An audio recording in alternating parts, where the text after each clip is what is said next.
ধর্ষকের কোনো ধর্ম নাই। সে হিন্দু, মুসলিম নাকি বৌদ্ধ, খ্রিস্টান না আলেম জালেম, এগুলো ধর্ম দেখার সময় নাই। আল্লাহ পাক বলেছেন তার রাসূলের মাধ্যমে ধর্ষণ হলেই প্রকাশ্যে মৃত্যুদণ্ড দিয়ে দিবে, যেই হোক, সে যেই হোক, সে যেই হোক না, ওর কোনো ধর্ম নাই।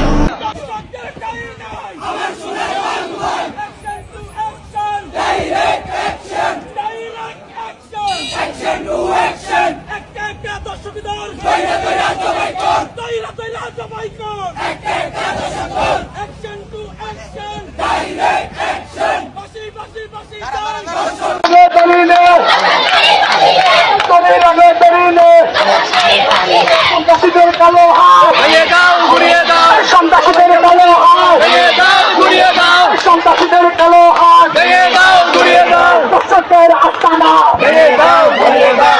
দর্শকের আস্তানা ভেঙে দাও, ঘুরিয়ে দাও।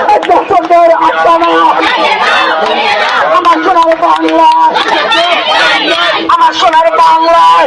আর ধর্ষণ হলে আমি বলবো শুধু ছেলেটা দায়ী না, মেয়েরাও দায়ী আছে। তোমাকে মাহরাম ছাড়া কে বের হইতে বলছে?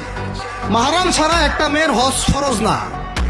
মনে করেন আপনার ঘরে একজন মহিলা আছেন যার মাহরাম নাই, তার উপর হজই ফরজ হয় নাই। মাহরাম ছাড়া যার হজই ফরজ হয় না, তাকে মাহরাম ছাড়া এভাবে হোটেলে একটা ছেলের সাথে বাইকে যেতে কে বলছে? মাহরাম ছাড়া একটা মেয়ের সফর জায়েজ নাই, হজও জায়েজ নাই।